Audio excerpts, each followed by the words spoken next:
नमस्कार दोस्तों, day motivational story YouTube channel पर आपका दिल से स्वागत है। दोस्तों, भीड़भाड़ से अलग होकर जब भी कोई इंसान अपने साथ अकेले में समय बिताता है, तभी उसके दिमाग में अनेकों प्रकार की चिंताएं जन्म लेने लगती हैं। मनुष्य की प्रवृत्ति ही ऐसी है कि वो ज्यादातर समय नकारात्मक सोचने में ही समय बिताता है। अपने लक्ष्य को कैसे प्राप्त किया जाए, ये सोचने की जगह वो ये सोचता है कि अगर लक्ष्य पूरा नहीं हुआ तो मैं क्या होगा। और इस प्रकार की नकारात्मक विचारधारा के कारण जीवन परांत डर डर कर जीता रहता है। अगर पूरी बुद्धिमानी और सजगता के साथ इस डर को समझा जाए तो यही डर इंसान के पतन का कारण बनता है। ऐसा मनुष्य जो खुद पर भरोसा नहीं करता है, खुद पर संदेह करता है, भला वो कैसे सफल हो सकता है। लेकिन बुद्धिमानी से अगर इस डर का उपयोग किया जाए तो यही डर उसकी सबसे बड़ी ताकत बन सकता है। काश केवल एक बार उसने खुद पर विश्वास किया होता तो उसे मालूम होता कि उसके डर में ही उसकी ताकत का रहस्य छुपा हुआ है। ये कहकर सन्यासी चुप हो गया और चुपचाप अपने कदमों पर ध्यान लगाते हुए जंगली से आगे बढ़ने लगा। संध्या का समय था। सन्यासी और एक लकड़हारा जंगल में से होकर गांव की तरफ निकल रहे थे। सन्यासी के ये शब्द लकड़हारे को कुछ समझ में नहीं आए। वो सोच रहा था कि डर में ताकत कैसे हो सकती है। डर तो आदमी को कमजोर बनाता है। अपने मन की उत्सुकता को जब वह काबू नहीं कर सका तो उसने सन्यासी से पूछा कि महात्मा, आप ये क्या कह रहे हैं कि डर में ताकत होती है? डर तो आदमी को कमजोर बनाता है, उसे तो अपना डर दूर करना चाहिए। लकड़हारा अपनी बात पूरी कर पाता उससे पहले ही उसे एक शेर की दहाड़ सुनाई दी। शेर की गरज सुनकर लकड़हारे का रोम रोम कांप गया। उसके कान खड़े हो गए। जंगल से आती एक एक आहट उसे साफ सुनाई दे रही थी। उसके कदम वहीं पर जम गए थे। वो कुछ समझ ही नहीं पा रहा था। उसे पता था कि थोड़ी सी हरकत उसकी जान जोखिम में डाल सकती है। उसका दिल तो तेजी के साथ धड़क रहा था, लेकिन फिर भी वो अपनी सांसों पर काबू पाने का प्रयास कर रहा था। कुछ देर बाद जब खतरा टल गया तब सन्यासी ने कहना शुरू किया। सन्यासी ने कहा कि अभी जब तुम डरे हुए थे तो तुम्हारे शरीर का रोम रोम जाग गया था। जंगल से आ रही छोटी से छोटी आहट पर भी तुम्हारा ध्यान लगा हुआ था। तो इस प्रकार अपने मन के डर के कारण तुम होश में आ पाए, तुम पूरा ध्यान लगा पाए। इससे पहले जब तक तुम्हें शेर की दहाड़ सुनाई नहीं दी थी तब तक तुम अपने विचारों में खोए हुए थे। लेकिन जैसे ही तुम्हें शेर की दहाड़ सुनाई दी वैसे ही तुम्हारे सारे विचार गायब होकर हम वर्तमान में उपस्थित हो गए थे। यदि तुम्हें अभी शेर से बचकर भागना होता या फिर उससे लड़ना होता तो तुम्हें अपने शरीर की वो क्षमता देखने को मिलती जो आज तक जीवन में तुमने खुद भी महसूस नहीं की होगी। जब कोई कुत्ता तुम्हारे पीछे दौड़ता है उस समय तुम्हारी जो रफ्तार होती है वो तुम्हारी आम जिंदगी से कहीं ज्यादा होती है। साधारण जीवन में तुम इतने तेज नहीं दौड़ पाओगे जितना कि एक कुत्ते के सामने दौड़ पाओगे। ये ताकत या कहें कि हमारे शरीर की क्षमता अब भी देखने को मिलती है। जब हमारा मन डर में होता है, किसी डरावनी परिस्थिति में, हमारा मस्तिष्क और हमारा शरीर अपने उच्चतम श्रेणी में काम करता है। जो काम तुम आम जिंदगी में नहीं कर पाते वो तुम्हें डरा कर कराया जा सकता है। जहां पर भी तुम्हें डर का एहसास होता है वहीं पर तुम्हारी इंद्रियां पूर्ण रूप से सक्रिय हो जाती है। तुम्हारे कानों की सुनने की क्षमता तेज हो जाती है, दृष्टि एकटक हो जाती है, पूरी सजग हो जाती है, सक्रियता बढ़ जाती है। और जैसे जैसे वो डर खत्म होता है वैसे वैसे तुम सुप्त अवस्था में चले जाते हो। तुम सो जाते हो और तुम्हारे इंद्रिय फिर से आराम की स्थिति में चली जाती है। सन्यासी ने लकड़हारे से कहना जारी रखा कि परीक्षा से एक दिन पहले जो याद करने की तुम्हारी गति होती है वो साधारण याद करने की क्षमता से कहीं तेज होती है। सिर्फ एक बार याद किया हुआ तुम्हें परीक्षा के समय याद रह जाता है और तुम जानते हो कि ये सब परीक्षा के डर से ही होता है। इसीलिए डर को दूर करने की जगह इंसान को ये सोचना चाहिए कि वो अपने डर को ताकत कैसे बना सकता है। जिस प्रकार सुख और दुख, प्रकाश और अंधेरा एक ही सिक्के के दो पहलू होते हैं, उसी प्रकार डर और ताकत भी एक ही सिक्के के दो पहलू होते हैं। जिस प्रकार रोशनी के बिना अंधेरा पूर्ण नहीं होता, सुख के बिना दुख पूर्ण नहीं होता, उसी प्रकार डर के बिना ताकत का भी कोई महत्व नहीं है। लकड़हारा सन्यासी के ज्ञान से बहुत प्रभावित हुआ। उनके चरणों में नतमस्तक हो गया और उनसे पूछा कि महात्मा, अंधेरे को तो दिया जलाकर रोशनी से भरा जा सकता है, लेकिन अपने डर को ताकत में कैसे बदले? इसके लिए कोई उपाय बताएं?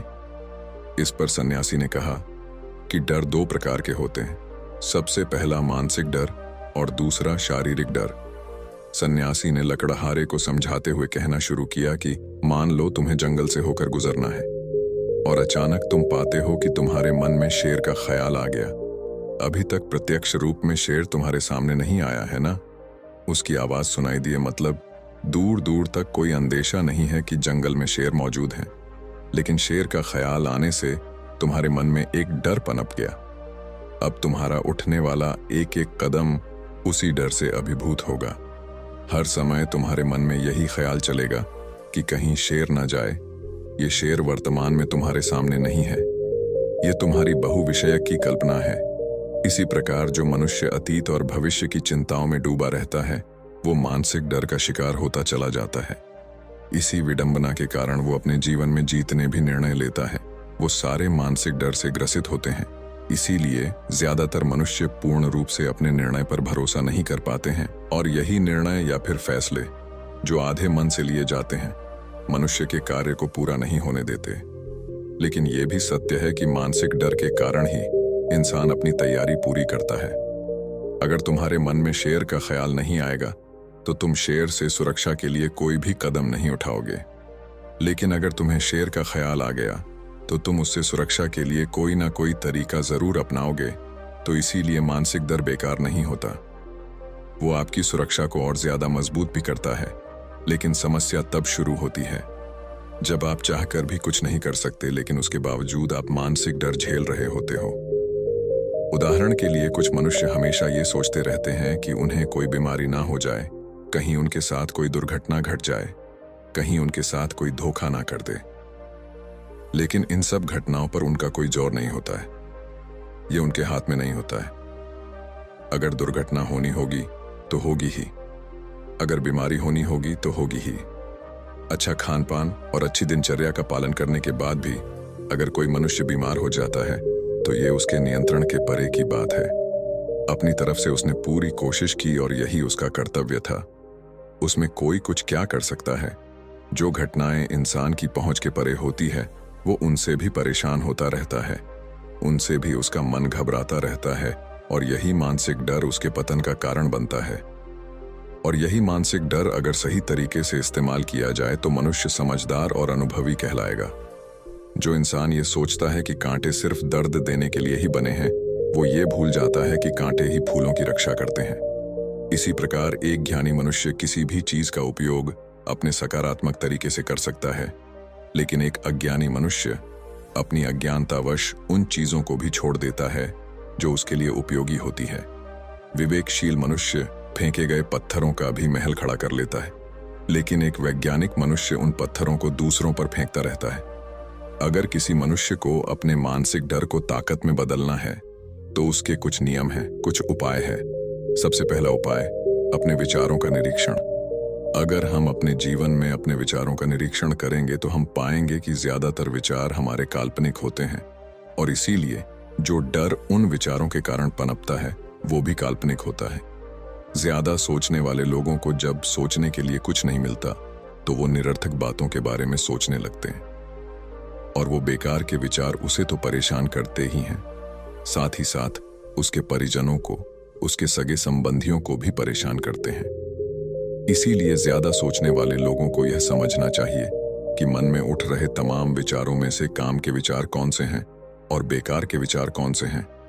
जो निरर्थक विचार हो उन्हें दूर करते जाओ, और जो सार्थक विचार हो उनको गहराई से सोचना शुरू करो। तभी तुम्हारी समस्याओं के, तुम्हारी उलझनों के उपाय निकलेंगे। मानसिक डर को दूर करने का दूसरा उपाय है उसका सामना करना।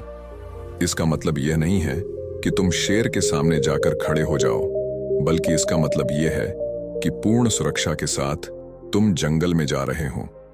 यदि जंगल में जाना बहुत आवश्यक है तो तुम शेर के डर से अपने घर पर नहीं बैठ सकते हो। इसी प्रकार मनुष्य के जीवन में बहुत सारे डर होते हैं, जैसे कि परीक्षा का डर, लक्ष्य न पाने का डर, झूठ बोलने का डर, सच के पता लग जाने का डर, अपनों को खो देने का डर, दुर्घटना हो जाने का डर। लेकिन जैसे जैसे समय के साथ इन डरों का सामना किया जाता है वैसे वैसे ये डर जीवन से दूर होते चले जाते हैं। अगर तुम इनसे बचने का प्रयास करते हो तो ये जीवन भर तुम्हें सताते रहेंगे। ये तभी दूर हो सकते हैं जब तुम इनका सामना करो। कुछ लोगों को तो दूसरों के सामने खुलकर बात करने में भी डर लगता है। ऐसे लोगों को अनजान लोगों से बात करनी चाहिए। जितना ही वो लोगों से बात करेंगे उतना ही उनके मन का डर दूर होता जाएगा। मानसिक डर को ताकत में बदलने का तीसरा उपाय है अपने डर को स्वीकार करना। बहुत से लोग अपने जीवन में अपने डर को स्वीकार ही नहीं कर पाते। अगर आप उनसे पूछेंगे कि उन्हें किस चीज से डर लगता है तो वह साफ इनकार कर देंगे कि उन्हें किसी चीज से कोई डर नहीं लगता। लेकिन दूसरों की नजरों में ऊंचा उठने के लिए ये झूठ उन्हें बहुत महंगा पड़ता है। अगर वो अपने डर को स्वीकार करना नहीं सीखेंगे तो वो जीवन पर्यंत उस डर से मुक्त नहीं हो पाएंगे। इसीलिए समझदारी इसी में है कि अपने डर को स्वीकार कर लिया जाए। अगर आपको किसी चीज से डर लगता है तो किसी से शर्माने या झिझकने की जरूरत नहीं है। हर मनुष्य को, हर इंसान को किसी ना किसी चीज से डर लगता ही है। और आप पाएंगे कि जैसे ही आप अपने डर को स्वीकार करते हैं वैसे ही आपका डर खत्म होना शुरू हो जाता है। और जितना ही आप अपने डर को छुपाने की कोशिश करेंगे आपका डर उतना ही मजबूत होता चला जाता है।